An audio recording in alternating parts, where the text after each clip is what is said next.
ডাক দিয়ে বলে, আসসালামু আলাইকুম এ আল্লাহর ওলি নিজামুদ্দিন আউলিয়া, আমি আপনার কদমের মধ্যে আছি, আপনি একটু উপায় আমারে বলে দেন। নিজামুদ্দিন ডাক দিয়ে বলে, ও বাচ্চা শাহজাহান, তুমি আমার কাছে কেন আসছো আমি জানতে চাই। আমি হলাম ফকির মানুষ, আমি তো রাজ্যের রাজা নয়, আমি তো দেশের প্রেসিডেন্ট নয়, আমি দেশের এমন কোন ধন সম্পদশালী লোক নয়, আমি হইলাম মৌলার পাগল, আল্লাহর পাগল। এই পাগলের কাছে তুমি কেন আসছো বাচ্চা শাহজাহান? তুমি আমার জলদি বলো, জোরে জোরে বলা যাবে না। আল্লাহু আকবার। বাচ্চা শাহজাহান, তুমি কিসের জন্য আসছো বলো? হুজুর, আমি আসছি আপনার কাছে একটা সুপরামর্শের জন্য। সেটা হলো, আমি একটা মসজিদ বানাইছি 10টা বছরে সাধনা করে। ওই 10 বছরে মানুষ এই বায়তুল মাল থেকে মাল নেয়া, টাকা নিয়ে 10টা বছর সাধনা করে মসজিদ খানা বানাইলাম। এই মসজিদে নামাজ আদায় করলাম, নামাজ হয় নাই। এখন আপনার কাছে পরামর্শের জন্য আসছি, আপনি একটা পরামর্শ আমারে দিয়া দেন। বাদশা শাহজাহান বলে, বাদশা শাহজাহান ডাক দিয়ে বলেন, ও নিজামুদ্দিন আউলিয়া,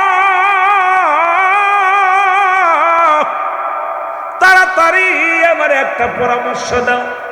নিজামুদ্দিন আউলিয়া কয়, হুজুর আপনার মসজিদটা ভেঙে ফেলেন, ভেঙে আবার নতুন করে বানান। বাদশা শাহজাহান কয়, ও নিজামুদ্দিন আউলিয়া, বাঙ্গা তো দূরের কথা, আমার মসজিদের একটা ইটের যদি ক্ষতি হয়, আমি বাদশাহ শাহজাহান কোনোদিন মেনে নিতে পারবো না। আমার মসজিদ আঘাত করা মানে আমার কলিজা আঘাত করা।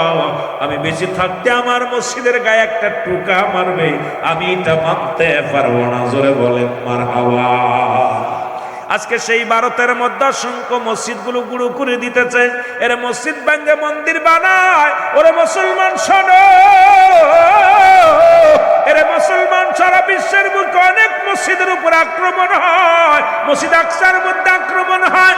ও যুবক বন্ধুরা শোনো, যদি মুসলমানদের অন্তর না কান্দে, মুসলমানদের হৃদয় যদি রক্তক্ষরণ না হয়, আমার মন বলে এর মতো মুনাফিক মুসলমান আর দুনিয়ায় কেউ নাই। ধরে বলেন ঠিক কিনা?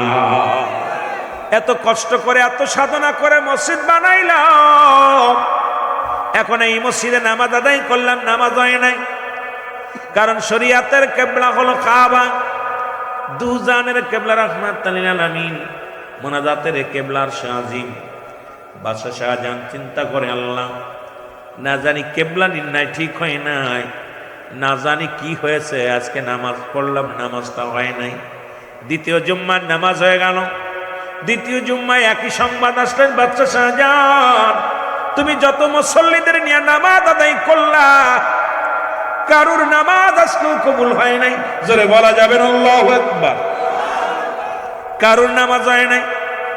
বাদশা শাহজাহান পেরেশানিত হয়ে গেলেন, চিন্তা করতে লাগলেন, না এত সাধনা করে মসজিদ বানাইলাম, এত মসজিদটাকে ভালোবাসলাম, 10 বছর ধরে সাধনা করে মসজিদ বানাইলাম, নিজের হালাল উপার্জন দিয়া মসজিদ বানাইলাম, এই মসজিদে আমি নামাজ আদায় করলাম, মসজিদে নামাজ কেন হলো না?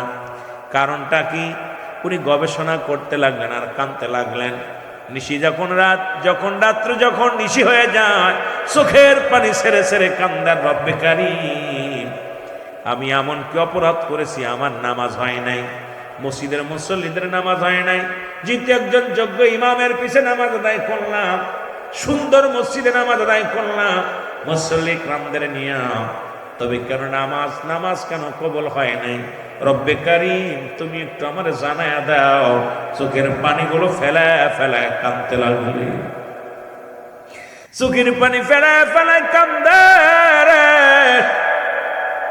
এবার বাচ্চা সংবাদ পায়, ও বাচ্চা, ঘুমের ঘরে সংবাদ পায়, ও বাচ্চা, তুমি 2 জুম্মার নামাজ পড়লা, তুমি কি জানো না নামাজের জন্য শর্ত হলো কিবলা? সুতরাং তুমি যে মসজিদ খানা বানাইলা, এই মসজিদের কিবলা নির্ণয় ঠিক হয় নাই, সুতরাং এই কারণে মসজিদের মুসল্লিদের নামাজ হয় না।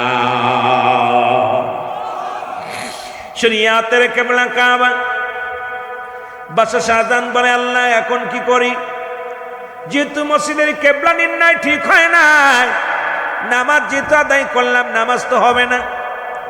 এখন মসজিদ তো কেবলাটা ঠিক হয় না, কি করা যায়? যার কাছে যায় সেই বলে মসজিদটা ভেঙ্গে আবার বানাও।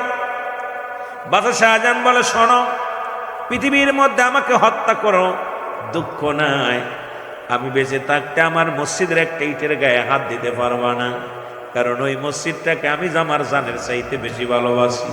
যেমন আজকে ভালোবেসে আপনারা দান ধ্যান করলেন, অত্যন্ত ভালো লাগলো। আপনারা উপস্থিত আমার দান চাওয়ার আগেই 1,50,000 করে আপনারা যারা শরীক হয়ে গেছেন, বড় আনন্দ লাগছে। বাদশাহ শাহজাহান ডাক দে বলে, এ মুসল্লিরা, এ ভাইরা, শোনো, আমি বাদশাহ শাহজাহান আমার জীবনের চাইতে মসজিদটাকে ভালোবাসি। এই মসজিদ আমার জীবন থাকতে মসজিদের গায়ের একটা পাথরের ক্ষতি হতে আমি বাদশাহ শাহজাহান দিব না। কার ঘর? কার ঘর? এ জোরে বলেন, কার ঘর? আমরা কার ঘর? আমরা কার? মসজিদ কার? আর জমিন কার? এগুলো শেষ করে দিবে কে? আল্লাহ কয়, কুল্লু মান আলাইহা ফান। সব শেষ। যেদিন সব শেষ হয়ে যাবে, মসজিদ জিন্দা থাকবে। সব যেদিন শেষ হয়ে যাবে, মুসলমান শুনে নাও, আলোচনা মনে রাখবেন, কই থেকে কই যায়। যেদিন কিয়ামত সংগঠিত হয়ে যাবে, তাম পৃথিবী চূর্ণ বিচ্ছিন্ন হয়ে যাবে, মসজিদগুলো খাড়া থাকবে। মসজিদ আরজি করবে, আল্লাহ, আমার ভিতরে যারা সালাত আদায় করেছিল, আমার যারা দান ধ্যান করেছিল, আমি মসজিদ একটা দাবি করব, আল্লাহ, তাদেরকে না নেওয়া পর্যন্ত আমি জান্নাতে যাব না। আমি দাঁড়িয়ে আছি, আমাকে শেষ করার আগে জবাব দিতে হবে। আমাকে যারা ভালোবাসছে, আমাকে যারা জান মালের চাইতে বেশি ভালোবাসছে, আমাকে যারা ভালোবাসছে, আমাকে যারা মায়া করছে, আমার যারা খেদমত করছে, আমি রব্বে কারীম, আমি তাদেরকে নিয়ে জান্নাতে যেতে চাই। জোরে বলেন মারহাবা। এই জন্য তো রাসূল আকরাম সাল্লাল্লাহু আলাইহি ওয়াসাল্লাম যখন মক্কা থেকে মদিনায় গেলেন, রাসূল বলেন, আমি একটা মসজিদ বানাতে চাই। মারহাবা বলেন না। রাসূল বলেন, আমি একটা মসজিদ বানাতে চাই। ও আমার সাহাবীরা, তোমরা শোনো, আমি নবী আগে আল্লাহকে সিজদার একটা জায়গা বানাইতে চাই। সাহাবীদের ভিতরে সবচাইতে গরিব সাহাবী রাসূলুল্লাহ যে ঘরের মধ্যে আশ্রয় নিয়েছিলেন, আইয়ুব আনসারী। মারহাবা বলেন না। নাম কি? আইয়ুব আনসারী। আইয়ুব আনসারী বলে, ইয়া রাসূলুল্লাহ, ইয়া হাবিবাল্লাহ, কি বানাইবেন? আল্লাহর ঘর। কার ঘর? এ জোরে বলেন, কার ঘর? আল্লাহর ঘর বানাইবেন। সেহেতু আমি আইয়ুব আনসারী, আমার বাড়িটা আমি দিয়ে দিলাম। ইয়া রাসূলুল্লাহ, ইয়া হাবিবাল্লাহ, যে বাড়ির মধ্যে আপনি আগমন করেছেন, যে বাড়ির মধ্যে আপনার পদধূলি পড়ছে, এই বাড়িটাই আমি মসজিদ বানানোর জন্য দিয়ে দিলাম।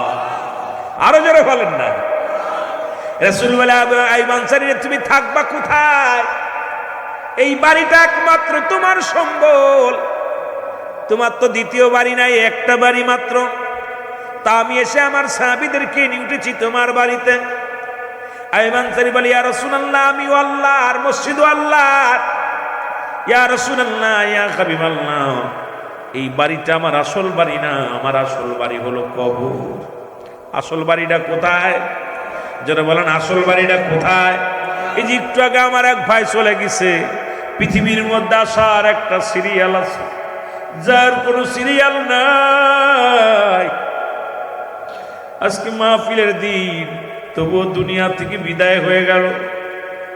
দেখা যায় বাবা জিন্দা, সন্তান দুনিয়ার মধ্যে নাই। সন্তান জিন্দা, বাবা দুনিয়ার মধ্যে নাই। নাতির লাশ দাদার কাঁধে, দাদার লাশ নাতির কাঁধে। কি কখন চলে যাবে কেউ বলতে পারি না। আইয়ুব আনসারী বলে, ইয়া রাসূলুল্লাহ, ইয়া হাবিবাল্লাহ, যেহেতু আপনি আল্লাহর ঘর বানাবেন, আমি আল্লাহ রাব্বুল আলামিন আমারে দুনিয়ায় পাঠাইছি, এই ঘরটা আমি আপনার মসজিদের জন্য, আল্লাহর ঘরের জন্য দান করে দিলাম। আমার নবী বলে, আনসারী, তুমি এটাও দিয়ে দিলে? বলে, হুজুর, আমার আসল ঠিকানা, আসল বাড়ি হলো আমার কবর। দুনিয়ার ধন সম্পদ, দুনিয়ার দালান কোঠা, দুনিয়ার ধন সম্পদ, দুনিয়ার দণ্ডত্র, কিচ্ছু আমি সঙ্গে নিয়ে যেতে পারবো না। ইয়া রাসূলুল্লাহ, ইয়া হাবিবাল্লাহ, আইয়ুব আনসারী, আমি আপনাকে আমি মসজিদ বানানোর জন্য দান করে দিলাম। নবীকে আমি জমি পাইলাম, এখন তোমরা কে কোথায় আসো? যেহেতু আমার আনসারী জমি দিয়েছে, তোমরা আসো। এই মসজিদ নির্মাণের জন্য টাকা লাগবে। কি লাগবে? এইটা মসজিদ নির্মাণের জন্য কিছু কি লাগবে? কাঠ লাগবে, কিছু সামিয়ানা লাগবে, এইটার জন্য কিছু তক্তা লাগবে। কে কোথায় আসো? সাহাবীরা যার যার যে স্থান থেকে আজকে যেমন আপনারা বন্টন করলেন, এইরকম সাহাবীরা কি করলেন? যার যার স্থান থেকে কেউ খাজুরের ডাল, যার খাজুর গাছ ছিল খাজুরের ডালগুলো কেটে আনলেন, খাজুর গাছ নিজের ঘাড়ে করে কেটে আনলেন। আমার সাহাবীরা পাথরগুলো সংগ্রহ করলেন, সুন্দর একটা মসজিদ বানাইলেন। যে মসজিদটা হলো আমার নবীর মসজিদ। জোরে জোরে চিল্লায় বলা যাবে না মারহাবা? আর একটু জোরে। তদ্রুপ আজকে এলাকার মধ্যে যে মসজিদখানা হয়, বাজারের মসজিদ, 10 জন মিলা যে কথা বলতেছিলাম মনে রাখবে। ও যুবক, দিলের কান্ডা লাগা শুনবা। এবার বাদশা শাহজাহান মসজিদ বানাইলেন, মনে আছে? বাদশা শাহজাহান মসজিদ বানাইলেন, মসজিদের 3 জুম্মা। খবর আসলো, সবাই বলে মসজিদটা ভাঙতে হবে। বাদশা শাহজাহান কয় না, কারণ আমি বেঁচে থাকতে আমার মসজিদের একটা পাথরের ক্ষতি হতে দিব না, একটা ইট ভাঙতে দিব না। এটা যখন প্রতিজ্ঞা করলেন, লোকজনে বলে, বাদশা শাহজাহান, তুমি এই এলাকার মধ্যে একজন ভালো ব্যক্তির সন্ধান করো, যার কাছে গেলে ভালো পরামর্শ পাবা, যে মসজিদটা কি করা যায়, কোনভাবে নামাজ আদায় করা যায়, এই গবেষণা করো, তার কাছে যাও, শোনো। এলাকার মানুষ যখন পরামর্শ দিলেন, বাদশা শাহজাহান বলে, এ প্রজারা, তোমরা বলো, এই জামানার মধ্যে এমন কে আছে রে, যার কাছে গেলে আমি বাদশা শাহজাহান আমার মসজিদটাকে আমার জানের চাইতে বেশি ভালোবাসি রে। এই মসজিদটাকে আমি আমার প্রাণের চাইতে বেশি ভালোবাসি। আমি বেঁচে থাকতে যদি আমার মসজিদে কোন আঘাত আসে রে, আমি বেঁচে থাকতে যদি আমার মসজিদের উপরে কেউ আক্রমণ করে, আমি বাদশা শাহজাহান মেনে নিতে পারবো না। তোমাদের কাছে আমার একটা দাবি, তোমরা এমন কোন ব্যক্তির নাম ঘোষণা করো, যে ব্যক্তির কাছে গেলে আমার মসজিদটা এই অক্ষত অবস্থায় থাকবে। এমন কোন ব্যক্তির নাম জানোনি, যার পরামর্শ অনুযায়ী আমার মসজিদটা সুন্দর থাকবে? জোরে বলেন মারহাবা। লোকজন বলে, হুজুর, আপনার রাজ্যে একজন লোক আছে, তার নাম আমরা সবাই বলতেছি, শোনেন। বলে, তার নামটা কি বলো? বলে, হুজুর, তার নাম হলো বাচ্চা। হুজুর শোনো, তার নাম হলো নিজামউদ্দিন আউলিয়া। জোরে বলেন না মারহাবা, আরো জোরে বলেন মারহাবা। নিজামউদ্দিন আউলিয়া, উনি আপনার রাজ্যে একজন ভালো মানুষ, ধার্মিক মানুষ, আল্লাহওয়ালা মানুষ। হুজুর, উনার কাছে গেলে সুপরামর্শ পাবেন, সুন্দর পরামর্শ পাবেন। ওনার কাছে গেলে আপনার মসজিদটা কেমনে সুরক্ষিত রাখা যায়, কিভাবে কেবলা নির্ণয় করা যায়, পরামর্শ দিবে বাদশাহ। বাদশাহ খবর শুনে চলে গেলেন কোথায়? নিজামউদ্দিন আউলিয়ার দপ্তরে। এখন বাংলাদেশের অনেক আলেমরা, আমার দেশের অনেক প্রেসিডেন্ট মানতে চায় না মুসলমান আউলিয়াদেরকে, কিন্তু বাদশা শাহজাহান আউলিয়াদের এত সম্মান করতেন, ভালোবাসতেন। বাদশা শাহজাহান চলে গেলেন আউলিয়ার দপ্তরে। নিজামউদ্দিন আউলিয়া, জোরে জোরে বলেন মারহাবা। কার দরবার? নিজামউদ্দিন আউলিয়া, আরো জোরে বলেন কার দরবার? নিজামউদ্দিন আউলিয়ার দরবারে চলে গেলেন। সালাম দা আল্লাহর ওলি,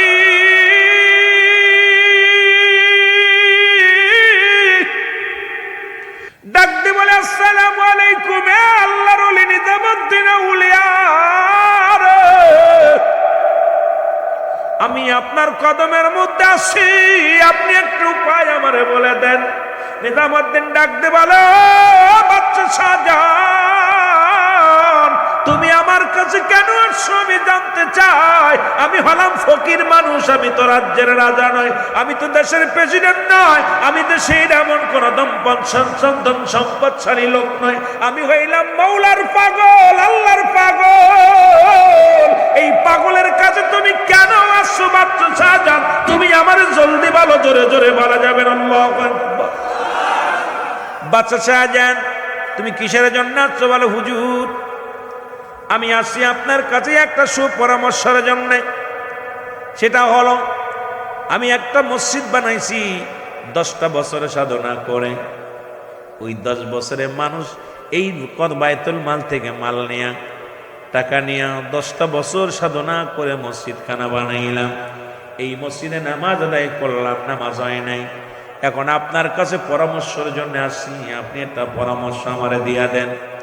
বাদশা শাহজাহান বলে, বাদশা শাহজাহান ডাক দিয়ে বলেন, ও নিজামুদ্দিন আউলিয়া, তাড়াতাড়ি আমার একটা পরামর্শ দাও। নিজামুদ্দিন আউলিয়া কয়, হুজুর আপনার মসজিদটা ভেঙে ফেলেন, ভেঙে আবার নতুন করে বানান। বাদশা শাহজাহান কয়, ও নিজামুদ্দিন আউলিয়া, বাঙ্গা তো দূরের কথা, ওরে আমার মসজিদের একটা ইটের যদি ক্ষতি হয় আমি বাদশাহ শাহজাহান কোনোদিন মেনে নিতে পারবো না। আমার মসজিদ আঘাত করা মানে আমার কলিজা আঘাত করা। আমি বেঁচে থাকতে আমার মসজিদের গায়ে একটা টুকা মারবে, আমি এটা মানতে পারবো না। জোরে বলেন মারহাবা। আজকে সেই ভারতের মধ্যে অসংখ্য মসজিদগুলো গুঁড়ো করে দিতেছে। এর মসজিদ ভাঙ্গে মন্দির বানায়। ওরে মুসলমান শোনো, এরে মুসলমান সারা বিশ্বের বুকে অনেক মসজিদের উপর আক্রমণ হয়, মসজিদ আকসার মধ্যে আক্রমণ হয়। ও যুবক বন্ধুরা শোনো, যদি মুসলমানদের অন্তর না কান্দে, মুসলমানদের হৃদয় যদি রক্তক্ষরণ না হয়, আমার মন বলে এর মতো মুনাফিক মুসলমান আর দুনিয়ায় কেউ নাই। জোরে বলেন ঠিক কিনা? বাদশা শাহজাহান বলে, তাড়াতাড়ি বলো উপায় বলো। বলো উপায় ভেঙ্গে দাও।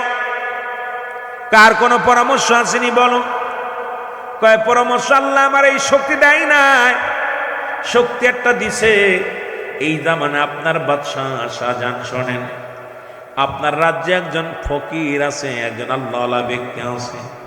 এই লোকটার কাছে আপনি যাবেন, যিনি দিল্লির বাদশাহ, দিল্লির জঙ্গলে আজ 40টা বছর কোনো ভাত খায় না, কোনো খাবার খায় না, গাছের লতা পাতা খায় আর জঙ্গলের মধ্যে রব্বে কারিমের ডাকে।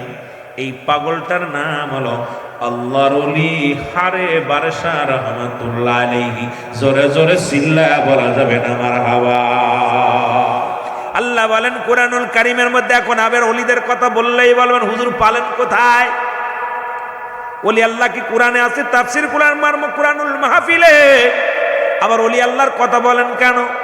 কোরআনে বলে মুর্শিদ, কোরআনে বলে মুর্শিদ, আরবিত মুসলমান। কোরআন নাজিল হয়েছে আরবি ভাষায়, ফার্সি ভাষায় হলো পীর।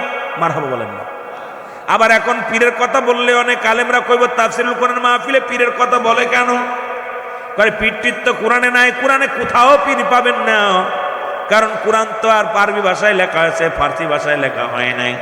এই জন্য কোরআনের ভাষা আছে মুর্শিদ, আর আরবি মুসলমান আরবি ভাষায় হলো মুর্শিদ, আর মুসলমান ফার্সি ভাষায় হলো পীর, আর বাংলায় বলা হয় গার্জিয়ান, অভিভাবক, আর ইংলিশে বলা হয় গার্জিয়ান।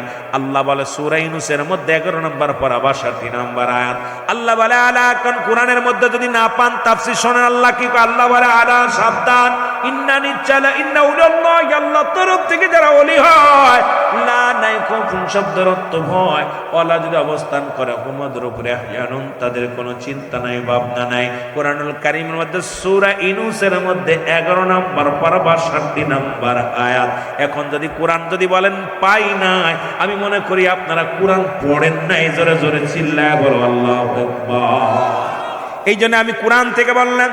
বলবে হুজুর তাফসীর পালেন কই? যেহেতু তাফসীরুল কোরআন মাহফিল, সূরা ইউনূসের মধ্যে 11 নম্বর পারা 62 নম্বর আয়াত।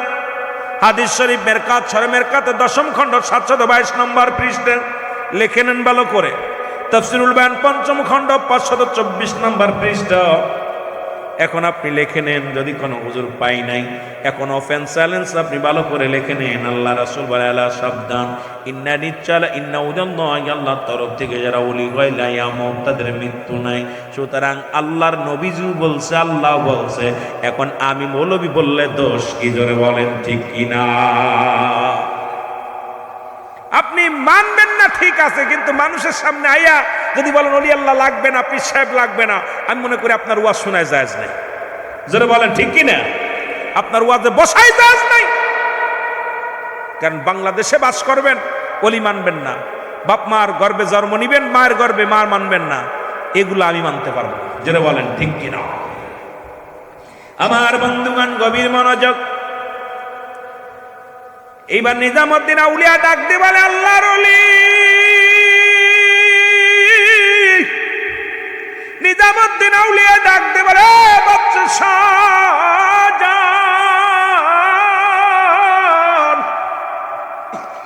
তুমি আমার রব্বে কারিমের ভালোবাসা দেখে আমি বড় মুগ্ধ হয়ে গেলাম। তুমি আমার রব্বে কারিমের মসজিদটাকে এত ভালোবাসো, তুমি আমার রব্বে কারিমের মসজিদটাকে এত মায়া কর। ও বাচ্চা শাহজাহান, দিল্লির জঙ্গলে একজন পাগল বাস করে, সেই পাগলের কাছে তুমি চলে যাও। সেই পাগলটার নাম হলো আল্লাহর ওলি হারে বারেশা রহমাতুল্লাহ আলাইহি। জোরে জোরে চিল্লায়া বলা যাবে না মারহাবা।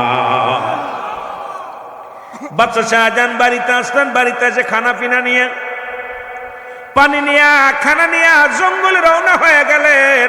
কারণ মসজিদটা দরকার। যেমন আপনাদের আমার ভাই বললেন যে মসজিদ আমাদের দরকার, করতেই হবে। কারণ মানুষ নামাজের জন্য সিজদার একটা জায়গা, যেখানে করার জন্য আপনাদের চেষ্টা লাগবে, ভালোবাসা লাগবে, দোয়াও লাগবে, দাও লাগবে। যাদের নাই তারা দোয়া করবেন, প্রয়োজন হলে শ্রম দিবেন, নিজে আপনি শ্রম দিবেন। কারণ একজন আমাদের যদি না পারেন, একটা দিন আপনি কর্মী হিসেবে যুগালে কাজ করে দিয়ে যাবেন, না পারলে একটু দোয়া করবেন। কিন্তু এটার প্রতি হিংসা করার কোনো আপনার মুসলমান ইখতিয়ার নাই। কারণ ওই ঘরটা হলো আমার রব্বে কারিমের, আপনিও আল্লাহর ঘর, ও আল্লাহর। জোরে বলেন ঠিক কিনা? বাদশাহ শাহজাহান চলে গেলেন খানা দানা নিয়ে, খুঁজতে খুঁজতে যাইয়া কোথাও দিল্লির জঙ্গলের মধ্যে পার ওপার ঘুরে, কিন্তু পাগল আর পায় না, এই লোকটার আর পায় না। হঠাৎ দেখে সিজদার মধ্যে পড়ে কান্দার বলে, আল্লাহ রব্বে কারিম গো, এই দুনিয়ার মধ্যে তুমি আমারে পাঠাইলা, আমি ঠিক মতো ইবাদত বন্দেগী করতে পারলাম না, ঠিক মতো তোমার হুকুম মানতে পারলাম না, ঠিক মতো তোমার আদেশ মানতে পারলাম না রে আল্লাহ।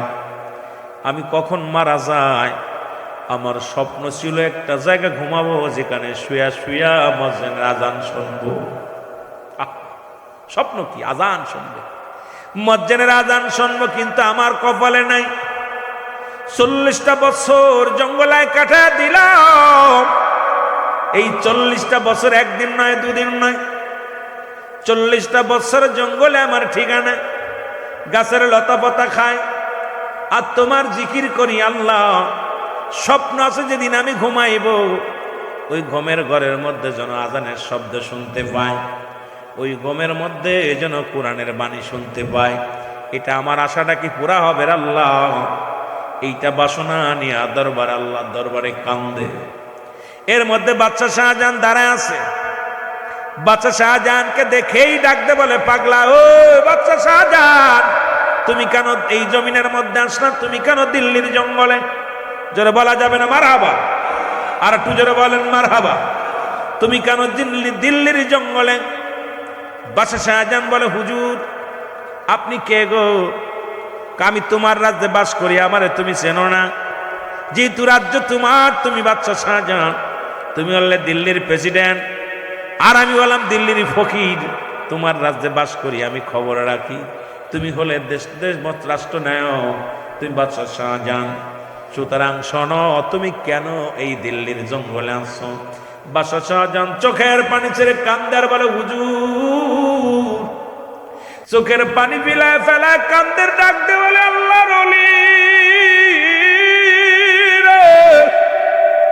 যদি আমার চিনতে না ভুল হয়, আপনার পরিচয়টা চাই। আল্লাহর ওলি পরিচয় দেয়, বাবা আমার পরিচয় হলো, আমার নাম হারে বারেশা রহমাতুল্লাহ আলাইহি। জোরে জোরে চিল্লায় বলা যাবে না মারহাবা। বলে, হুজুর আপনার কদমের মধ্যে আমি আসছি। বলে, কেন আসছো? বলে, হুজুর আমি একটা মসজিদ বানাইলাম 10 বছর সাধনা করে, এই মসজিদটার কেবলা নির্ণয় হয় নাই। এখন এই মসজিদটা কিভাবে কেল্লা নির্ণয় করে যে আমাকে বলে দেন হুজুর। আল্লাহর ওলি যখন এই কথা বললেন, বাদশা শাহজাহান তাকায় দেখে মানুষটার গায়ে গোস্ত নাই, একদম দুর্বল মানুষ, গায়ের ভিতরে কোনো গোস্ত নাই, উঁচু লম্বাও বেশি নয়। এই পৃথিবীর মধ্যে সবচেয়ে সাধারণ একটা মানুষ, যেহেতু 40 বছর খানা খায় না, 40 বছর অনাহারে, 40টা বছর জঙ্গলায় বাস করে, লতা পাতায় একমাত্র তার খানা। বাদশা শাহজাহান একবার তাকায় মুখের দিকে, আবার তাকায় উপর দিকে, চিন্তা করে এই লোকটা কি কয়, এই মসজিদ নাকি ধাক্কা দিয়ে সোজা করা কোনো ব্যাপারই না। ডাকতে বলে, হুজুর আমার মসজিদটাকে কেবলা নির্ণয় করা লাগবে, আপনি চলেন।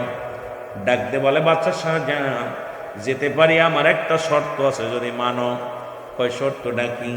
শর্তটা হলো আমি মারা যাব, আমি মারা যাওয়ার পর ওই মসজিদের মেম্বারের সামনে আমার কবরটা দিব। বলো তুমি যদি রাজি হও, আমার মনে বড় স্বপ্ন, ওই মসজিদের মেম্বারের সামনে আমি ঘুমাইব। মসজিদে আযান দিবে, ইমাম সাহেব কোরআন তেলাওয়াত করবে, বা সত্য কোরআন তেলাওয়াত করবে, আর আমি মসজিদের সামনে শুয়ে শুয়ে শুনব।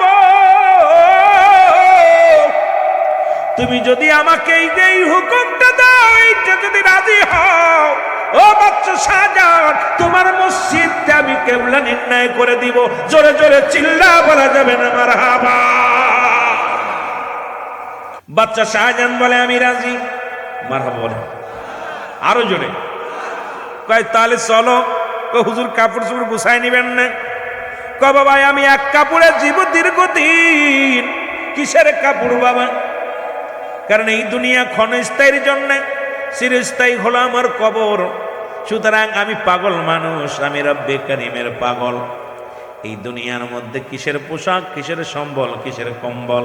কারণ একই কাপড়ে গাইলাম, একই কাপড়ে এক মুসলমান। শুনে নাও এরে আম্মাজান হাফসা বলেন, পৃথিবীর মানুষ শোনো, আমার রাসূল শীতের রাত্রে একখানা চাদর যা গায়ে বিছানা দিতেন, অর্ধেক গায়ে বিছানায় পড়তেন, আর একটু বিছনা বানাইতেন। সেই নবীর উম্মত হইয়া দুনিয়ার মধ্যে রব্বে কারিমের কাজ করতে চাই না। আমার মতো বোকা, আমার মতো মুসলমান, আমার মতো বোকার দুনিয়ার মধ্যে আর কেউ নাই। জোরে বলেন ঠিক কিনা? এবার বাদশা শাহজাহান নিয়ে গেলেন, কারে নিয়ে গেলেন? পাগলারে নিয়ে গেলেন। যা লোকজন ডাক দেন, কোথায় আমার রাজ্যের বউ, রাজ্যের মানুষেরা শোনো, আজকে এমন একজন ব্যক্তি আনছে যিনি মসজিদ ধাক্কা দিয়ে সোজা করে দিবে। উজির, এমপি, মন্ত্রী সবাই হাজির হয়ে গেছে সামনে। বাদশা শাহজাহান বলে, হুজুর, বাদশা শাহজাহানকে ডাক দে, বলে হুজুর কোন লোকে সোজা করবে? বলে এই লোকটা। সবাই হাসে, হুজুর আপনার মাথা নষ্ট হয়ে গেছে, কারণ যাকে আপনি আনছেন তার গায়ে বল নেই, দাঁড়াতে পারে না। এই লোকটা মসজিদ ধাক্কা দিয়ে সোজা করে দিবে, কেমনে মানা যায়? লোকজন হাসির পাত্র হয়ে গেলেন। আল্লাহর নবী হারে বারেসা ডাক দেখায়, বাদশা আমাকে আনছো যে কাজের জন্য, দেরি করো না, তুমি একজন কি করো, ডাক দাও, একজন বকি ডাক দাও। মুসলমান শোনো, একজন ইঞ্জিনিয়ারকে ডাক দাও, একজন বৈজ্ঞানিককে ডাক দাও, ভালো করে ম্যাপ ধরতে বলো, কোন দিকে কাবা, আমার দেরি হবে না, তাড়াতাড়ি করো। বাদশা শাহজাহান বললেন, হুজুর কেবলাটা একটু মাথা করবে। সঙ্গে সঙ্গে আল্লাহর ওলি হারে বারেসা ওই মসজিদের মধ্যে হাতটা লাগায় দিছে। হাতটা লাগায় দিয়ে চিৎকার মেরে বলে, রব্বে কারীম,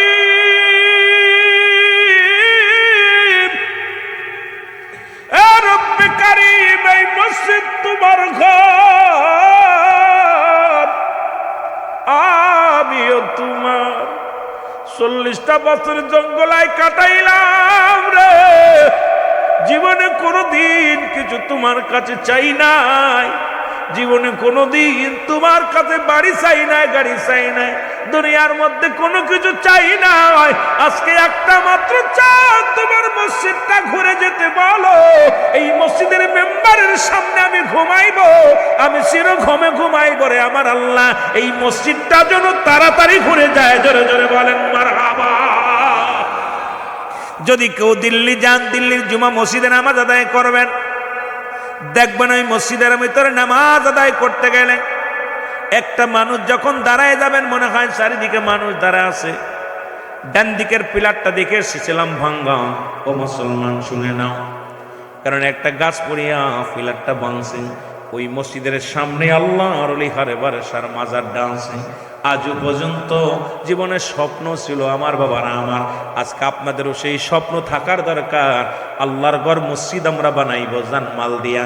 এই মসজিদ থাকবে, এই মসজিদ একদিন আপনার জন্য সুপারিশ করবে।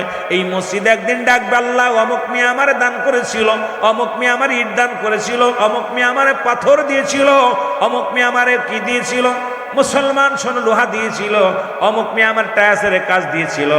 সুতরাং তাকে তুমি নাজাত দাও, তো তুমি নাজাত দাও। সেই মসজিদের খেদমত করার দরকার আছে কিনা? এখন মা বাবা ইন্তেকাল করেছে, আপনার কাছে 14টা হক দাবিদার। কয়টা হকের দাবিদার? 7টা হকের দাবিদার, মোট 14টা। 7টা জীবিত থাকতে, 7টা ইন্তেকালের পরে। যেহেতু আমার ভাই দুনিয়া থেকে বিদায় হয়ে গেছে, কিছু কথা না বললে আপনারা বুঝবেন না।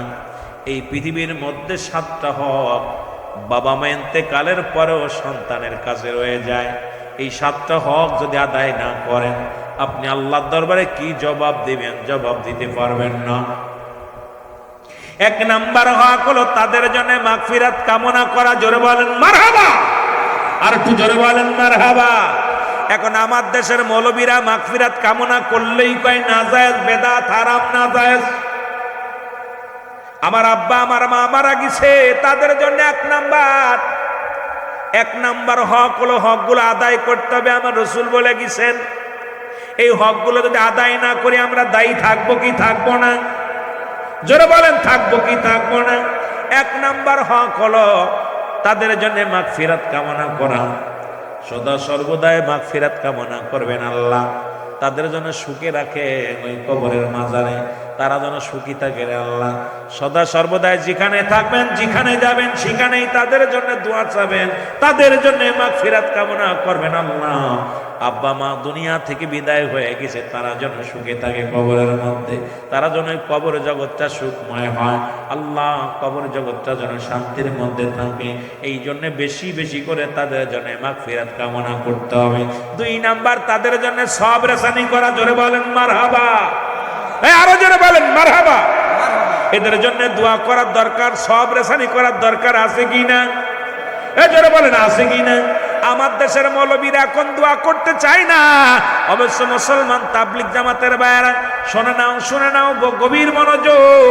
ও মুসলমান শোনো, কমি অঙ্গনের বাজারেরা শোনো, রব্বে কারিমের কথা শুনে নাও মুসলমান আমার।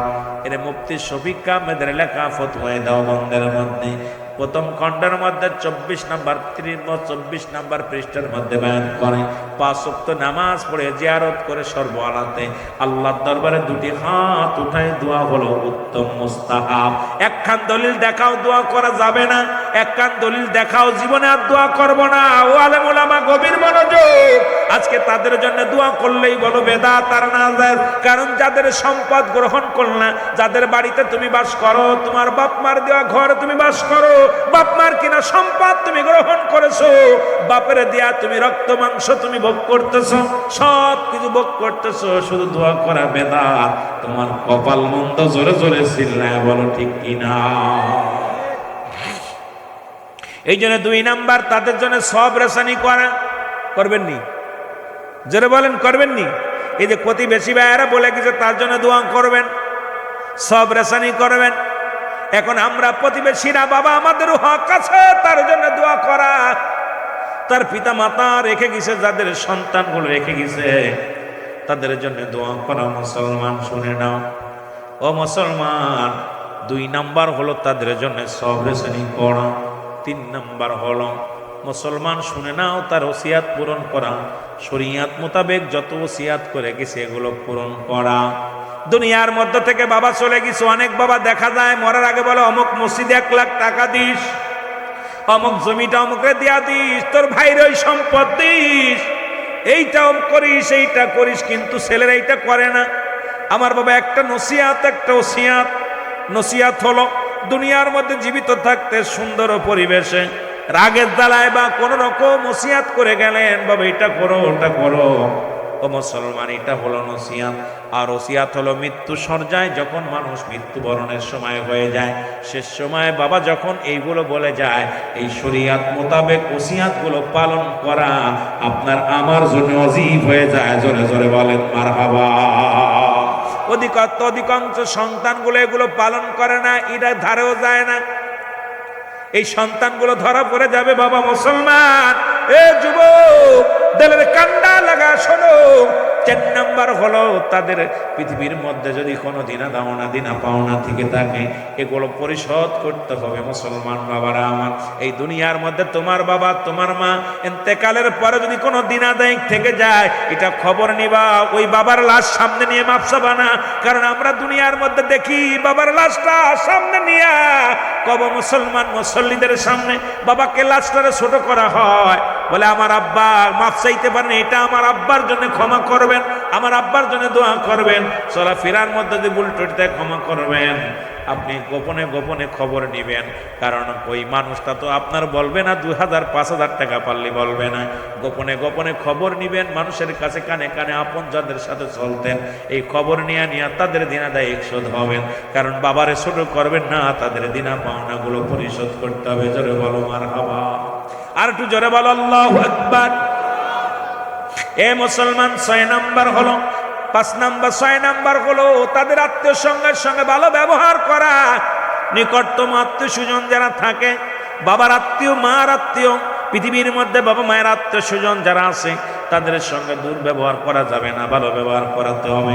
তাদের সহযোগিতা করতে হবে, সার্বিক সহযোগিতা করা লাগবে, খোঁজখবর নেওয়া লাগবে। যদি বাপ মার ঋণ শোধ করতে চাও, বাবার আত্মীয় মার আত্মীয় যারা আছে তাদের খোঁজখবর নিতে হবে, তাদের খোঁজখবর নেওয়া লাগবে। আত্মীয় স্বজন যারা আছে তাদের প্রয়োজনীয়তা পুরো করার জন্যে মুসলমান যদি অভাবে থাকে তাদেরকে কিছু সাহায্য করা, কথার দ্বারা ভালোবাসা দিয়া সার্বিক সহযোগিতা করা লাগবে।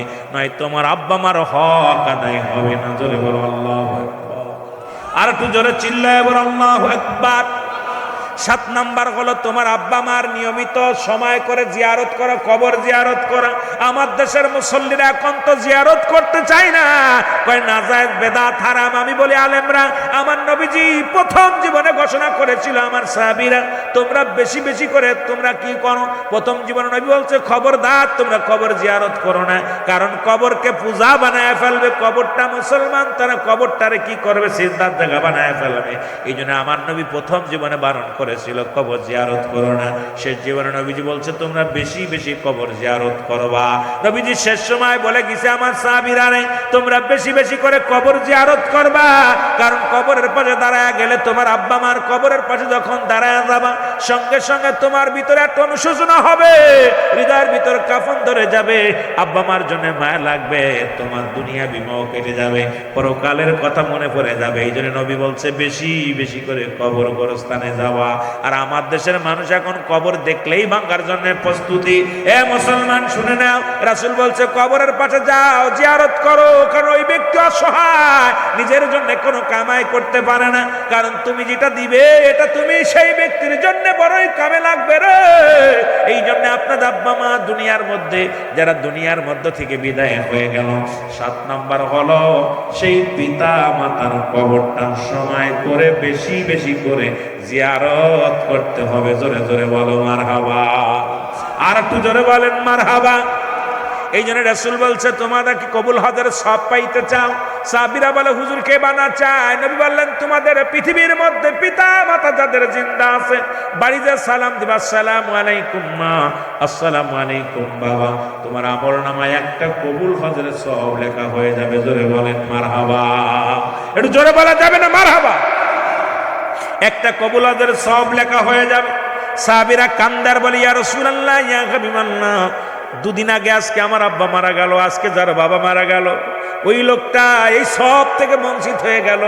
যদি বাড়িতে সালাম দিত আসসালামু আলাইকুম আব্বা, আসসালামু আলাইকুম মা, তার সন্তানেরা যখন সালাম দিত সঙ্গে সঙ্গে একটা করে কবুল হজের সওয়াব পেত। কিন্তু আব্বা মা দুনিয়া থেকে বিদায় হয়ে গেছে, এখন আর নেকির দরজা, এই সওয়াবের দরজা বন্ধ হয়ে গেছে। ও যুবক,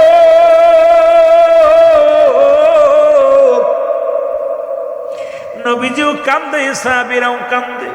আমার আল্লাহ ডাক দে বলে জিবরিল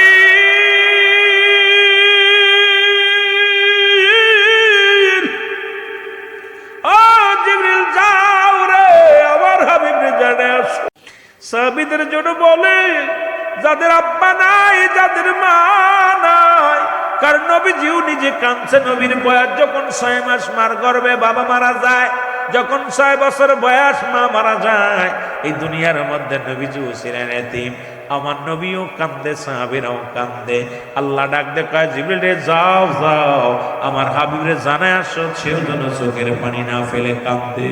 কারণ আমি আল্লাহ রাব্বুল আলামিন আমার হাবিবের কান্না সহ্য করতে পারি না। কোন অসহায়, কোন বাবা হারা, মা হারা সন্তান যখন কান্দে, আমি আল্লাহ সইতে পারি না। যাও যাও, কারণ আদম নবী কেঁদেছিল, রব্বানা যালামনা আনফুসানা ওয়া ইল্লাম তাগফির লানা وترحمنا لنكونن من الخاسرين। আরে আমার নবীরে এইভাবে কান্দাও না। আদম নবী কান্দা, আল্লাহ আমি জালিমদের অন্তর্ভুক্ত হয়ে গেছি, আমারে তুমি ক্ষমা করে দাও।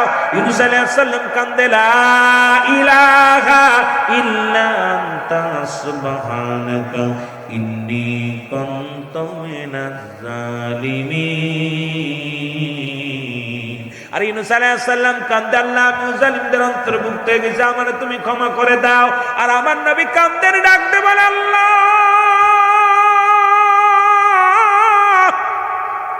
ও পরওয়ারদিগার আলম, আমার মা নাই, আমার বাবা নাই রে। আমার আল্লাহ ডাক দে বলে, হাবিব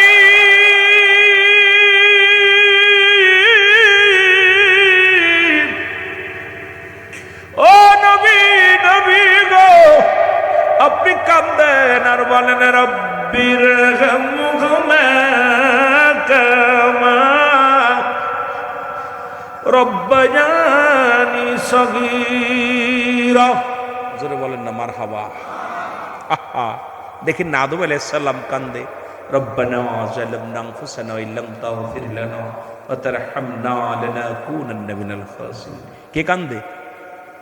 জোরে বলেন, কে কান্দে? আদম কান্দে, দোয়া করে, আল্লাহ আমি জালিমদের অন্তর্ভুক্ত হয়ে গেছি, আমারে তুমি ক্ষমা করে দাও। ইউনূস আলাইহিস সালাম কান্দে, আল্লাহ আমি জালিমদের অন্তর্ভুক্ত হয়ে গেছি, আমারে তুমি ক্ষমা করে দাও। আর আমার নবীর আল্লাহ শিখায়, হাবিব রে আপনি কান্দেন, উম্মতিরে বলেন, আমার রব, আমার প্রতিপালক, আমার বাবা মায়ের সগীরা কবিরা গুনাহগুলো মাফ করে দাও। রে আমার আল্লাহ কত ভালোবাসে আপনার আব্বা মারে। মারহাবা বলেন না, আরো জোরে বলেন মারহাবা। আবার রাসূলকে শিখায়া দিলেন, হাবিব যাদের আব্বা নাই, যাদের মা নাই, তারা যেন এভাবে কান্দে, আমার আল্লাহ, আমার প্রভু, আমার মালিক, আব্বা মার সগীরা গুনাহ মাফ করে দাও, কবিরা গুনাহ মাফ করে দাও, জানা গুনাহ মাফ করে দাও, অজানা গুনাহ মাফ করে দাও। যেমনি ভাবে পিতামাতা আমাদের লালন পালন করেছে, এ রব্বে কারীম তুমিও আমার পিতামাতা আত্মদ্রব রহমতের কোলে তুলে নাও। জোরে বলেন মারহাবা। এই রাসূল বলে, সেই পিতামাতা তোমাদের যখন বুড়া হয়ে যায়, খবরদার খবরদার, তোমরা বুড়া বলবে না, বুড়া বলবে না। জান্নাতের গায়ে দুটি দরজা, একটা দরজার নাম তোমার মা, আর একটা দরজার নাম তোমার বাবা। আজকে এই দুটি দরজা কার জন্য বন্ধ হয়ে গেছে জানি না। এই দুটি দরজা যার খোলা, সে হলো বড় ধন্য। কারণ দুইটি দরজায় লাগবে, মাও লাগবে, বাবাও লাগবে। আব্বা মা বড় নিয়ামত, আব্বা মা বড় রহমত। জোরে জোরে চিল্লায় বলেন মারহাবা। এই দুটি দরজা রাসূল বলে, তোমাদের আব্বা মা যখন বুড়া হয়ে যাবে, পিতা মাতা যখন বুড়া হয়ে যাবে, খবরদার খবরদার, চোখ আংড়ায় কথা বলবে না, চোখে চোখ রেখে কথা বলবে না। বাবা যখন ডাক দিবে, তুমি তার কদমের দিকে তাকাও। এমনকি নামাজ, নামাজ গত আছো, আব্বা ডাক দিছে, মা ডাক দিছে, ফরজ নামাজ ব্যতীত সমস্ত নামাজগুলো ছেড়ে দাও। আগে তোমার মা বাবার ডাকে সাড়া দাও, ডাকে সাড়া দাও। কারণ তোমার মা বাবা যদি দ্বিতীয় ডাক দিতে দেরি হয়, কারণ দ্বিতীয় ডাক দিলে কষ্ট হবে, এর জন্য রব্বে কারীম বড় কষ্ট পাবে। কারণ খবরদার খবরদার, দ্বিতীয় ডাক জমা দেওয়া লাগে না। আব্বা মার অনুগত্য হও, অনুগত্য হও। 3 শ্রেণী মানুষের দোয়া আল্লাহ কবুল করে না। তার মধ্যে 1 নাম্বার হলো পিতা মাতার নাফরমানি সন্তান। জোরে বলো আল্লাহু আকবার। পৃথিবীর মধ্যে মসজিদের ইমাম হও, বড় আলেম হও, বড় মৌলবী হও, বড় মুন্সি হও, এই তিন শ্রেণী মানুষের দোয়া কবুল করবে না। তার মধ্যে এক নাম্বার হলো পিতা মাতার নাফরমানি সন্তান। আব্বা মার নাফরমানি সন্তান। আব্বা মারে কষ্ট দিছে, মারে কষ্ট দিছে, আব্বারে কষ্ট দিছে, আব্বা মা কষ্ট পায় দুনিয়া থেকে বিদায় হয়ে গেছে। এই সন্তান কোনোদিন আল্লাহর দরবারে ক্ষমা পাবে না। দুই নাম্বার হলো এতিমের মাল ভক্ষণকারী। এই দুনিয়ার মধ্যে যারা এতিমকে ঠগায়, এতিমের মাল হরণ করে। তিন নাম্বার হলো পৃথিবীর মধ্যে হিংসুটে মানুষ। তিন শ্রেণী মানুষের মধ্যে তিন নাম্বার হলো হিংসুটে মানুষ। এখন আমার সমাজে হিংসায় ভরপুর, প্রতিটা মানুষের ভিতরে জোরে বলেন ঠিক কিনা? এত হিংসা, এত অহংকার। রাসূল বলছে এই তিন শ্রেণী মানুষের নামাজ, এই তিন শ্রেণী মানুষের রোজা, তিন শ্রেণী মানুষের যাকাত, এই তিন শ্রেণীর মানুষের ইবাদত বন্দেগী সব বরবাদ হয়ে যাবে। তার ভিতরে এক নাম্বার হলো পিতা মাতার নাফরমানি সন্তান। সুতরাং আব্বা মার নাফরমানি করে, আব্বা মার সঙ্গে দুই নাম্বারি করে দুনিয়ায় কত হাজি হজ করতে গেছো, মক্কা মদিনায় যায় সিজদায় পড়ে আছো, কোনো কাজে লাগবে না। তোমার আব্বা মা তোমার জন্য যদি দোয়া না করে, আব্বা মা তোমার অনুগত্য না হয়, পৃথিবীর মধ্যে পিতা মাতা যদি তোমার অনুগত্য না হয়, দুনিয়ার সব ইবাদত, সমস্ত বন্দেগী বরবাদ হয়ে যাবে। তুমি যদি বাইতুল মুকাররমের ইমাম হও, তুমি যদি কাবা শরীফের ইমাম হও, কিচ্ছু যায় আসে না। কারণ যতক্ষণ পর্যন্ত তোমার বাবা, তোমার মা তোমার উপর রাজি ছিল না, কারণ তোমার জীবনটাই বরবাদ। ও মুসলমান শুনে নাও, শুনে নাও। কারণ নবীজি নিজে ছিল এতিম। আল্লাহ বলে আলমিয়া যেদিকা ইয়াতীম। আল্লাহ বলে হাবিব আমি তোমার এতিম বানাইলাম। আরে দুনিয়ার মধ্যে নবী ছিল এতিম, এই দুনিয়ার মধ্যে এতিমের মাল ভক্ষণকারী, এতিমকে ঠগায় যারা দুনিয়ার মধ্যে, পৃথিবীর মধ্যে রাসূল বলে এই পৃথিবীর মধ্যে এতিমের যারা এতিমের মাল আত্মসাৎ করে, এতিমকে যারা কষ্ট দেয়, এতিমকে যারা অসম্মান করে, এতিমকে যারা দুঃখ দেয়, আল্লাহর কসম পৃথিবীর কোন দোয়া, পৃথিবীর কোন নামাজ, পৃথিবীর কোন যাকাত, পৃথিবীর কোন হজ, পৃথিবীর কোন ইবাদত বন্দেগী ওই ব্যক্তি জীবনেও কবুল করাতে পারবে না। আজকে আমার দেশে অসংখ্য মানুষ এতিমরে কষ্ট দেয়, ঠিক কি না? ঠিক কি না? আরো জোরে বলেন ঠিক কি না? আমার বাবারা, আমার শুধু তাই নয়, আমি আপনাদেরকে বলে যাই, ও দরদি বন্ধু, হিংসুটে মানুষ, পৃথিবীর মধ্যে হিংসা যাদের অন্তরের ভিতরে ঢুকে গেছে, পৃথিবীর সমস্ত আমলগুলো সব বরবাদ হয়ে যাবে। কারণ এই পাঁচটা আমল করবে, যেমন পাতিলের ছিদ্রা নাই, পাতিল যেমন দেখতে ভালো, পানি দিলে ছিদ্রা না, যদি পাশা না থাকে, এই পাতিল যদি পিছনে ছিদ্রা থাকে, সমস্ত পানিগুলো যেমন এর ভিতর ধরে রাখার ক্ষমতা থাকে না, তদ্রূপ যে মানুষটার ভিতরে হিংসা ঢুকছে, রেওয়া ঢুকছে, যার ভিতরে অহংকার ঢুকছে, দুনিয়ার সমস্ত ইবাদত বন্দেগী ওই পাতিলের মতো অবস্থা, সব বরবাদ হয়ে যাবে, সব কিছু পড়ে যাবে, কিছু থাকবে না অবশিষ্ট। এই জন্য দুনিয়ার মধ্যে হিংসা করা যাবে না। হিংসুটে মানুষকে এই পৃথিবীর মধ্যে আল্লাহ রাব্বুল আলামিন দিদার পাবে না। তবে হিংসা করা যাবে আবার অনেকটা নিয়ে, যেটা হলো নামাজ পড়ো বেশি করে, যে 2 রাকাত পরে আমি 4 রাকাত পড়বো, ও একটা কোরআন খতম দিয়েছে আমি 2টা খতম দিব, ও তো কি করছে 1 লাখ টাকা খেদমত করেছে, 1 লাখ টাকা দান করেছে, আমি 2 লাখ টাকা খেদমত করব, ও ভালো কাজ করছে একটা আমি 2টা করব। এগুলো হিংসা করে যদি তুমি প্রতিযোগিতা করো লাভ আছে, কিন্তু পৃথিবীর মধ্যে মুসলমান ইবাদতকে নিয়ে, তুমি বন্দেগী নিয়ে যদি হিংসা করো, তো ব্যক্তি রাত জেগে ইবাদত করে, আমি ওর রাত জেগে ইবাদত করব, 10 রাকাত নামাজ পড়ছে আমি 20 রাকাত পড়বো, এগুলো যদি হিংসা করে আমল করো, সেটা হলো ভিন্ন কাজ, সেটা আবার আল্লাহ বেশি খুশি হয়। জোরে জোরে চিল্লায়া বলা যাবে না মারহাবা।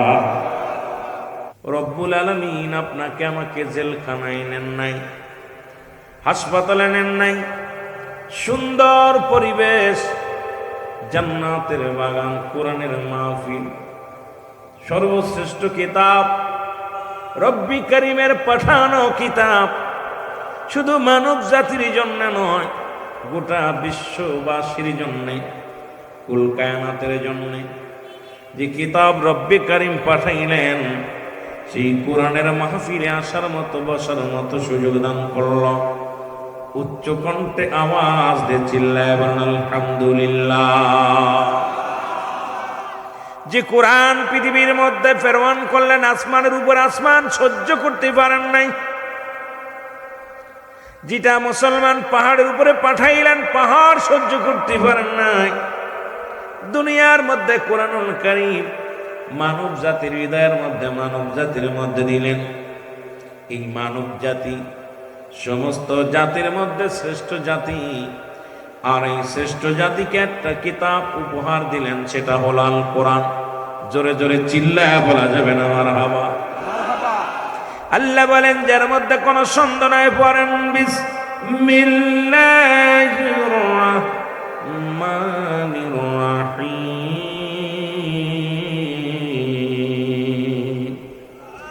যালিকাল কিতাবু লা রাইবা ফীহি। জোরে বলেন মারহাবা। আল্লাহ বলেন জালিকাল, যার মধ্যে কিতাবের মধ্যে, যার মধ্যে কোনো সন্দেহ নাই, যার জবরের ভুল নাই, যার জেরের ভুল নাই, যার নুক্তার ভুল নাই। পৃথিবীর মধ্যে এমন একটা কিতাব যা দুনিয়ার মধ্যে মানুষেরা লেখলেন, কবিরা লেখলেন, হাজার হাজার ভুল আছে, হাজার হাজার ভুল থাকতে পারে, কিন্তু রব্বে কারীম যে কোরআনুল কারীম আপনার আমার জন্য পাঠাইলেন, এটা কোনো হক্কর ভুল নাই, কোনো জেরের ভুল নাই, কোনো নুক্তার ভুল নাই। যুগে যুগে কত মুনাফিকেরা এই কোরআনের আয়াত লেখার জন্য চেষ্টা করেছে। দীর্ঘ 63 বছর পরে রাহমাতুল লিল আলামিনের কাছে, ও মুসলমান, 23টা বছর পরে, এই 63 বছরের জিন্দেগি রাহমাতুল লিল আলামিন দীর্ঘ 13টা মুসলমান 23টা বছর পরে যে কোরআনুল কারীম রব্বে কারীম আপনার আমার কল্যাণের জন্য পাঠাইলেন, যেটা গোটা কুল কায়নাতের জন্য, গোটা বিশ্ববাসীর জন্য। কিন্তু এখন বুঝতে পারি বিশ্ববাসী কেন কেন আজকে মুনাফিকি করে। কারণ আল্লাহ বলেন এই কিতাবটা হলো একমাত্র মানবে কার। আল্লাহ বলেন হুদাল লিল মুত্তাকিন। জোরে জোরে চিল্লায়া বলা যাবে না মারহাবা।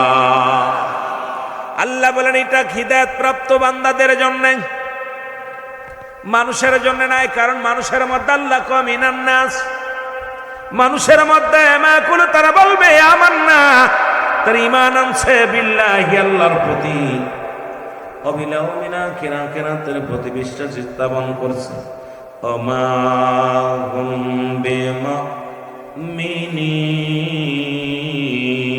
বিমুমিনিন।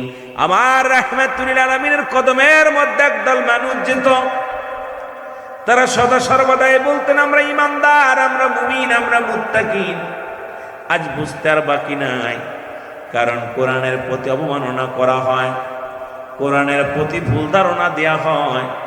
কোরআনকে নিয়ে গবেষণা করতে যাইয়া, পৃথিবীর মধ্যে কোরআন গবেষণা করতে যাইয়া পৃথিবীর মধ্যে অসংখ্য মুসলিমেরা মুসলমান হয়েছে। আর আমার দেশের মুসলমান বাবারা, মুসলমান আলেম ওলামা সেই কোরআনের ভুল নিয়ে ব্যস্ত আছে। জোরে জোরে চিল্লায় বলেন ঠিক কিনা? এ দুনিয়ার মুসলমান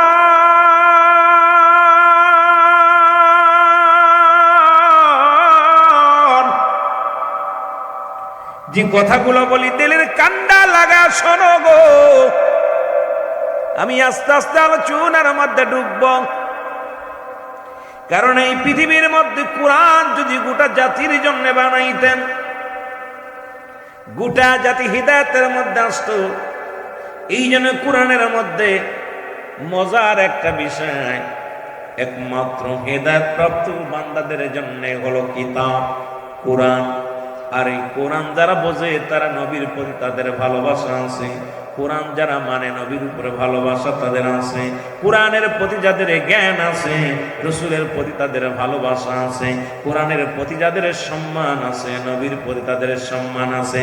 কারণ নবী হলো মুমিনের ঈমান। জোরে জোরে চিল্লায় বলেন মারহাবা। আর একটু জোরে জোরে চিল্লায় বলেন আল্লাহু আকবার।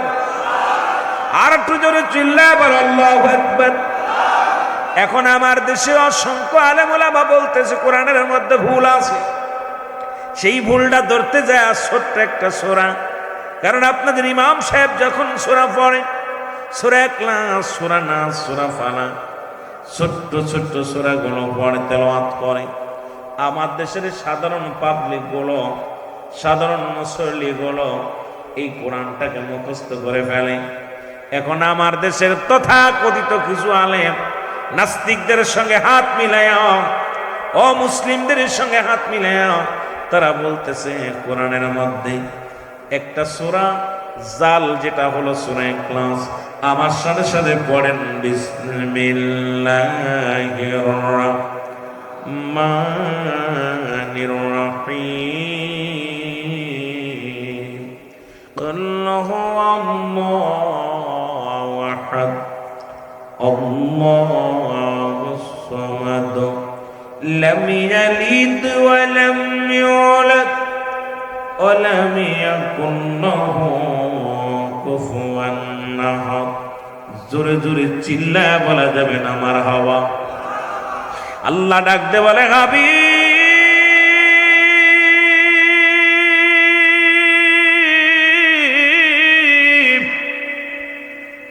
নবী গো, আপনি জানা দেন আমি আল্লাহ এক, আমি আল্লাহ এক, আমি আল্লাহ এক। আমি কাউকে জন্ম দিই নাই, কারো থেকে জন্ম নিই নাই।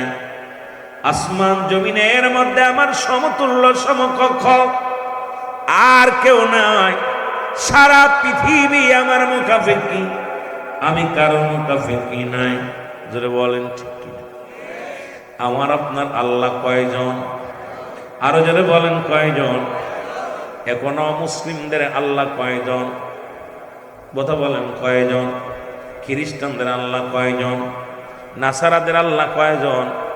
পৃথিবীর মধ্যে মুসলমান শুনে নাও, অল পৃথিবীর মধ্যে স্রষ্টা হলো একজন, সৃষ্টি হলো অনেক, সমস্ত মাখলুকাতি হলো সৃষ্টি জগৎ, আর রব্বি কারীম তিনি হলো স্রষ্টা। এই আসমান জমিনের মধ্যে যত মাখলুকাত রব্বি কারীম পাঠাইলেন সবকিছু হলো সৃষ্টি, আর আমার রব্বি কারীম হলো স্রষ্টা। এই স্রষ্টাকে যারা আজকে যার সঙ্গে শরীক করতে চায়, যারা চন্দ্র পূজা করে, যারা প্রতিমা পূজা করে, বুঝতে আর বাকি নাই বর্তমান জামানার মধ্যে ইমানের চাইতে গদির দাম বেশি। কারণ এই গদির জন্য মানুষ ইমান চুরি করা শুরু করেছে। এটা কোনো ইমানই দায়িত্ব আসতে পারে না, এটা সম্পূর্ণ ইহুদি খ্রিস্টানদের চরিত্র। জোরে জোরে চিল্লায়া বলা যাবে না ঠিক কিনা? আমার ভাইয়েরা, আমার বন্ধুরা, আমার এখন যারা চন্দ্র পূজা করে গো, যারা মূর্তি পূজা করে দুনিয়ার মধ্যে, যারা কি করে, তারকা পূজা করে, গাছ পূজা করে, দেবতা পূজা করে, তারা চিন্তা করে এক আল্লাহর যদি আমরা বলি, রব্বি কারীমকে যদি খোদা বানাই, রব্বুল আলামিনকে যদি আল্লাহ বলে মানি, পৃথিবীর মধ্যে চন্দ্র পূজা করা যাবে না। রব্বি কারীম যদি খোদা বানি, তাহলে দুনিয়ার মধ্যে অন্য কাউরে সিজদা করা যাবে না। দুনিয়ার মধ্যে রব্বি কারীমকে যদি খোদা মানি, আল্লাহ মানি, এই দুনিয়ার মধ্যে আমরা ডান দিকে বাম দিকে তাকায় অন্য কাউকে খোদা মানা সম্ভব হবে না। কারণ ওদের সঙ্গে যারা তাল মিলা চলতে চায়, ওদেরকে যারা উৎসাহিত করে, তারাই তো এই সূরাটা ব্যান করার জন্য চেষ্টা করতেছে। কারণ তারা বলে কোরআন শরীফের মধ্যে অসংখ্য জায়গা ভুল। জোরে জোরে চিল্লায় বলে নাউযুবিল্লাহ। আর এই সমস্ত দুকাবাজ দাগাবাজদের জন্য আমার আল্লাহ বলেন বিসমিল্লাহির রাহমানির রাহিম উইদ্দাতুল লিল কাফিরিন। আল্লাহ বলে কাফের বেঈমান মুনাফিকদের জন্য, ওই সমস্ত দাগাবাজদের জন্য আমি রব্বে কারীম রেখে দিলাম ৭-৭টা জাহান্নাম। জোরে জোরে চিল্লায়া বলা যাবে না আল্লাহু আকবার। এই মুসলমান, এই কোরআনটাকে বুঝা পর গো। আল্লাহ বলেন ইয়া আইয়ুহাল্লাযীনা আমানু, ঈমানদারেরা, বিশ্বাসীরা শুনে নাও। আল্লাহ যদি বলতে ইয়া আইয়ুহান নাস, মানুষ সম্প্রদায়, আল্লাহ মানুষকে ডাক দেন নাই। এই মানুষের মধ্যে একটা ঈমানদার আছে, যারা আল্লাহ ওয়ালা আছে, আল্লাহর রঙে রঙিত হলো, আল্লাহ রাব্বুল আলামিনের পাগল যারা। আল্লাহকে ঈমানদারেরা, বিশ্বাসীরা শোনো, ও ঈমানদারেরা শুনে নাও। এই পৃথিবীর মধ্যে শুনে নাও, ইমানদারেরা রে, বিশ্বাসীরা রে, তোমরা কি করো, ধুলু ফিস সিলমি কাফা, পরিপূর্ণভাবে প্রবেশ করো, পরিপূর্ণভাবে দাখিল হও। কিসের মধ্যে? ইসলামের মধ্যে। এখন ইসলামের শাব্দিক অর্থ হলো একটা নয়, দুটো নয়। আল্লাহ বলে, ইমানদার বিশ্বাসীরা শোনো, পৃথিবীর মধ্যে ইমানদারেরা বিশ্বাসীরা শোনো গো। রব্বে কারিম ডাক দিয়ে বলে, ইমানদারেরা রে, পরিপূর্ণভাবে দাখিল হও, পরিপূর্ণভাবে প্রবেশ করো। কিসের মধ্যে? ইসলামের মধ্যে। এখন ইসলামের আবিধানিক শাব্দিক অর্থ হলো ৮০ থেকে ৮২টা। ইসলাম মানে আত্মসমর্পণ, ইসলাম মানে নিজে না কন্যরে খাওয়ানো, ইসলাম মানে নিজে না গোমান্যরে গম পাড়ানো, ইসলাম মানে নারীর সতীত্ব পাড়া দিয়া, ইসলাম মানে নিজে দুঃখে থেকে অন্যরে সুখে রাখা। আজকে ইসলামের সাইনবোর্ড লাগায়া আজকে আমাদের দ্বারায়, আমার মন বলে এগুলো একটাও হচ্ছে না, কারণ আমার দ্বারায় নারীর সতীত্ব পাড়া হচ্ছে না, আমার দ্বারায় দেশের সম্পদ সুন্দরভাবে রক্ষণাবেক্ষণ হচ্ছে না, আমার দ্বারায় মানুষের কষ্ট ছাড়া শান্তি হচ্ছে না। তার মানে আর বুঝতে বাকি নাই, শুধু দাড়ি টুপি জুব্বা লাগাইয়া ইসলামের সাইনবোর্ড লাগাইয়া সমাজের মধ্যে ঘোরাঘুরি করছি, প্রকৃতি ইসলামের মধ্যে ঢুকতে পারি নাই। ওলামা একরাম, আমার বাবারা আমার, এই একটা আয়াতের তাফসীর যদি রাত ভরে করি শেষ হবে না। কারণ একটা আয়াত আল্লাহ বলে, ইমানদারেরা বিশ্বাসীরা তোমরা পরিপূর্ণভাবে দাখিল হও ইসলামের মধ্যে। জোরে জোরে চিল্লায়া বলা যাবে না মারহাবা। ইসলামের মধ্যে যদি ঢুকতাম, ব্যভিচার চলতো না, অন্যায় চলতো না, জুলুম চলতো না। ইসলামের মধ্যে যদি ঢুকতাম, তোমার দ্বারায় কোনো নারীর ক্ষতি হতো না। ইসলাম যদি মানতা, এই সমাজের মধ্যে মাদক সেবন চলতো না। ইসলাম যদি মানতা, এই সমাজের মধ্যে দুর্নীতি হতো না। ইসলাম যদি মানতা, ঘুষ চলতো না, সুদ চলতো না। পৃথিবীর মধ্যে শান্তি আর শান্তি ফিরে আসতো। কারণ আসল প্রকৃত ইসলামের মধ্যে আমরা ঢুকতে পারি নাই। জোরে বলেন ঠিক কিনা?